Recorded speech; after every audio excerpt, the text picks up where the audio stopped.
What's going on, guys? Connor here, and in this video I'm going to be taking you guys through the Tech Money Talks podcast that I was recently a special guest on. And this podcast, Brian McCumber, he's had some excellent guests on there. I was fortunate enough to go on the podcast, talk about my story and exactly how I made the jump from my corporate job to my full-time entrepreneurship journey with my dropshipping store, with all my mentorship students, and it's been a blast. Since I took that leap of faith basically and, got rid of and got out of my 9-to-5 job. So, if you guys are interested in watching the podcast, I'm going to go ahead and play a 10 to 15 minute segment here of the podcast. And if you guys want to watch the whole thing, first link in the description of this YouTube video. So make sure you guys go check that out. And I really hope you enjoy this video because honestly, the podcast was amazing for me. It was my very first podcast. I want to make sure I document with you guys like exactly what I'm doing during my day, stuff like that. So we will have some more vlogs upcoming here soon, as well as a lot more educational content, with screen recordings in front of my screen, sharing products, sharing strategies, basically everything to do with drop shipping. So a lot more content coming your way. But yeah, I hope you guys enjoyed this little video, and I hope you guys enjoy the podcast and take some value out of it. Peace. Hey everybody, Brian McCumber here from Tech Money Talks. We have an awesome episode today because we are fortunate to have Connor Chapman as a special guest on the show. He's a high six-figure professional dropshipper raking in around $40,000 a month. And if you don't know who he is, then you're missing out big time because he's one of the few that has found a successful strategy using Facebook's campaign budget optimization, which is often referred to as CBO. If you're interested in starting an online business to make extra money, you better save this episode in your back pocket and listen to it over and over again because the stories and the tips you're going to learn here will give you the opportunity to quickly launch your own business to help your wallet grow fat. Over the past year before my eyes, Connor's been crushing it in dropshipping and has been sharing his journey on YouTube while teaching others how to successfully do the same. Connor is a young professional dropshipper, and he's been one of the most that has been keeping it real the whole time. So time is money, and everyone is looking to get a piece of his time, and I'm so happy to have him on the show today. Connor, thanks for joining us, man. How's it going? Pretty good. Thanks for having me, Brian. Really, really excited to talk to you. Awesome, man. Awesome. I'm really excited too, man. This is great stuff. So I'm glad we had a chance to connect, and I want to give you a chance to share your journey into dropshipping for the audience. Awesome. Yeah. So basically, where it started for me, I'll bring it all the way back to kind of college. So Awesome. went to college, very traditional type of, business upbringing, and, got the business degree right out of university. And then from university went directly into, the workforce, specifically in supply chain. So pretty traditional path there, nothing different there, got my full-time job, making a little over, $60K a year at, a company, very, great company, loved it, top, Fortune 100 companies, loved the job. But what I realized after, I'd say about a year and a half in, was that I felt kind of trapped with the work I was doing. And by trapped, I meant the work I was doing didn't bring me any benefit, any value to my life. It was other than the paycheck, I just didn't feel fulfilled. So I started looking elsewhere, to YouTube, to Google, Facebook, everywhere basically. And I started getting targeted by a bunch of different ads, specifically, digital marketing ads about drop shipping and Amazon FBA.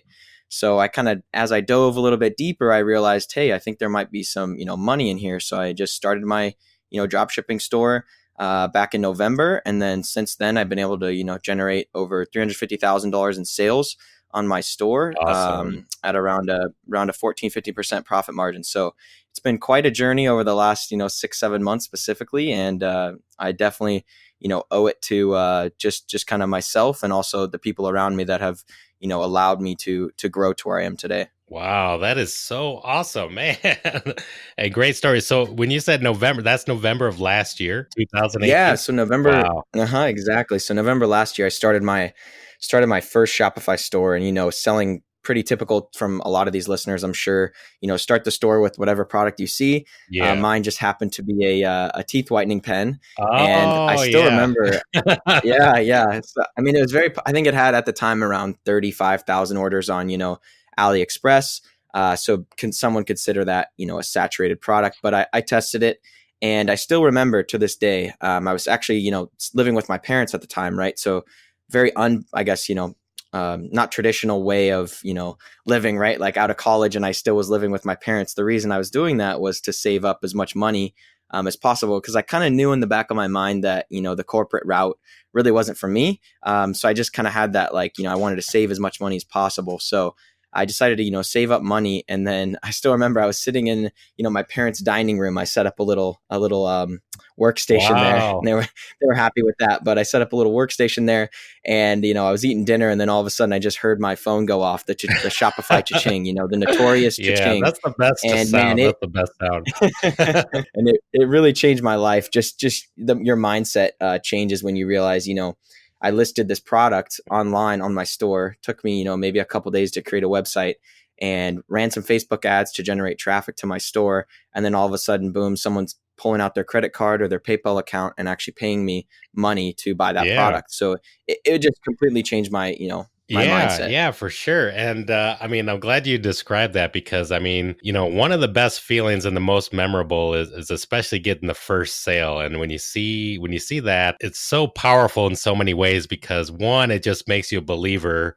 And then two, it's just like, oh, I just got to do more of this. And then three, yeah, just hearing that sound is just like it makes me smile till this day. Yeah, it's a great sound. And the thing about it is, it makes you believe not only just in the drop shipping model or just in any online business, whether it's your first sale in drop shipping or Amazon FBA, but it makes you kind of believe in yourself, and you can kind of ride that momentum throughout the next couple weeks and months of your business. And that's really what it is. You're just riding the momentum from sale to sale, and just keeping your mindset in the right Yeah, lane, really. yeah. Now, one of the things is that some of the people like they just can't believe the numbers that people are pulling in. So even with like with what you're pulling Hmm. in, to the average person, I mean that sounds crazy. It's just like, man, he just made it, and he started Hmm. in November. But so Hmm. people immediately think that it's like get rich quick and it's a scam. Like, would you describe it as such? Like, was this get rich quick for you? Great question. This is a question I get asked all the time by, people DMing me on Instagram and on YouTube comments. So, great question, Brian. For me, initially, actually, when I went into drop shipping, I thought it was, a get rich quick scheme, because that's kind of Yeah. what was. I mean, to be quite, transparent with you, that's what was marketed to me, was a, get rich quick scheme. Yeah. It's going to easy to make money, and that's actually why I got into it, because I thought, oh wow, this seems like a pretty easy way Uh-huh. to make money. But as about, I want to say, 2 or 3 weeks into it, rolling around December timeframe, I realized, this is definitely more like building a real business. This isn't just Yeah. putting a product up and then sending it to your customer with super long, 20, 30-day shipping times. It's really more about building your business. But initially, when I went into it as a get rich quick scheme. Now I think it's, developed, especially drop shipping has developed into more of a branded, type of niche stores. I think is what works the best, and really focusing on your customer. The customer experience is what I teach all my students and what I teach people on YouTube, and really just not being afraid to test new Yeah. things. So whether it's testing with campaign budget optimization or the traditional $5 a day ad strategy, it's really all about testing and just learning. If you're learning something new every day, then that's going to help better yourself and improve your skills just with marketing, Facebook ads, whatever it may be. And that's kind of, but I did get into it starting out thinking it was get rich quick scheme. Yeah. And for the audience, like how much work did you put into it? Like maybe describe for the audience, like, how long Hmm. did it take for you to work it till you had, Hmm. that crazy level of success that you were scaling numbers? Yeah, another great question. So for work, the thing with a lot of people is, I think they're working their main job, right? So they might be working, at a corporate job or, fast food, wherever it may be. And, they only have a limited amount of time in the day. So say you work, 40 hours a week, which is probably most people. You have your, the rest of those 8 hours in your day, that you're not sleeping, that you can, use for work. So for me, what I tried to do was I tried to structure those 8 hours as the best I could, because I have 8 hours working per day, and then I had about an hour or so commute. So what I did with the remaining 14 hours of my day was I said, hey, I'm going to sleep for 6 hours at minimum, right? I have to get at least Yeah. 6 hours in my day. So, I thought to myself, okay, so I have essentially 8 hours left in my day. What can I do with them?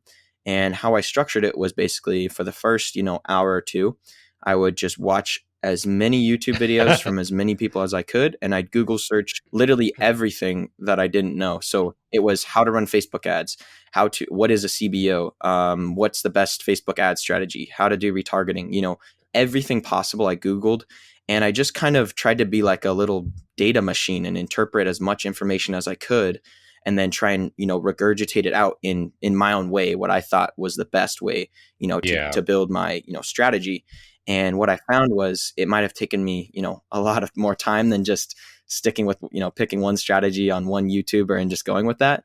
But what it allowed me to do was get more exposure to, all different types of stores, so with drop shipping, I kind of categorize it into, three different stores. You have the one product store where you're just, your URL is essentially like one product. It's like the ultimate phone case. And then you have a niche store, and that's more surrounded around like a pet niche or a, electronics niche. And then you have the general store where you're just testing a bunch of different products. Those are kind of the three different categories. And for me, just learning about all of that and putting in the amount of like the time I did, there was times where, I maybe only got 4 hours or 5 hours of sleep when I was going to work, and it was not fun. I'll admit that there was times where I was falling asleep at my desk, at work, in the cubicle. And it got to the point, and I think this was really the turning point for me, Brian, was when I was sitting at my desk, and I was walking to work, and I walked under this little tunnel every day, and it was always so quiet to me. Every time I walked under the tunnel to work, it was just so quiet, and I could really kind of collect my thoughts. And I used that time to really think about like where I wanted to go in my life. And what I realized on one day, I can't remember the exact day, but I was walking through the tunnel, and I just thought to myself, like, I don't want my life to, go down this path of going to a job where I really am not passionate about the work.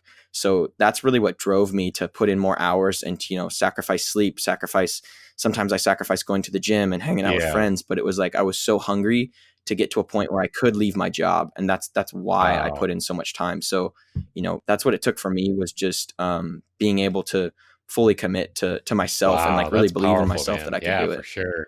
And even describe that. So like leading up to, kind of describe for the audience, like that decision, deciding to leave your job, like what was going on at that point? Yeah. So, I have a very, supportive system around me, whether it's my parents, my girlfriend, my friends, Awesome. Very supportive system. So I think that that's huge. Making sure that you surround yourself with the right people, right? Say, your network is your net worth. I always, definitely believe in that. So being in the right environment is key. But in terms of, leaving my job, like most people, the traditional path is to, either go to school and get a job, or just, get the job and work the 9 to 5. And, that's kind of your life, right? That's what's kind of accepted by society, I guess you could say, at least in my world. Right. So, what I realized was, once I realized that I wanted to leave, my mindset shifted to where I looked at possible ways I could substitute that income that I was making in at my corporate job. And the way I was able to do that was basically by just looking at, okay, so if I make, $100 a day on drop shipping, what does that $100 a day like leave me with my expenses? So, at the time I was living at home, so I had less expenses in terms of that, but I did have, all the monthly bills for the cell phone, the car, all that types of stuff. So I was just trying to basically minimize as much expenses as I could, and then get to a point where, hey, $200 a day would allow me to, do X, Y, and Z. So the tough thing for me was really the day that I quit, the day that I quit my job. And it was February 1st was the day I quit my job, which I did it kind of ceremoniously. It was on my half birthday. So I wanted to do that so I could remember the day. So I remember every day, that every year, essentially, when I'm done, after a year passed quitting my job, 2 years passed, and so on. So I did it on that day, and man, I was so nervous to quit my job. Obviously I put in my 2 weeks, because I respect the company and everything like that. I didn't just, quit off of, a whim. I put in my 2 weeks, let people know. But, the day I quit, it was just kind of like, all right, Connor, now let's see what you're made of. It was a challenge to myself to kind of get off the corporate ladder and just see what I'm made of. Right. I've been, I'm 24 years old. So let's see what I can do for these next, 10, 20, 30 years with myself and just relying on That is my work awesome, ethic and my man. Yeah, mindset for and see how sure. far it takes me. And I bet a lot of people can relate to you right now because I mean, there's a lot of young entrepreneurs, wanting to get in this space and deciding, at so many levels. Some of Mhm. them that are really young, deciding should I be going to college? And I try not to answer that for them. I'd say, yeah, I mean, they gotta, they know if they're Smart working man. harder than what they're going to get out of college, and really, it's all about that. So Mhm. some individuals, like some of the other Mhm. guests has been on the show, is just like, yeah, I mean, you're pushing yourself harder than what you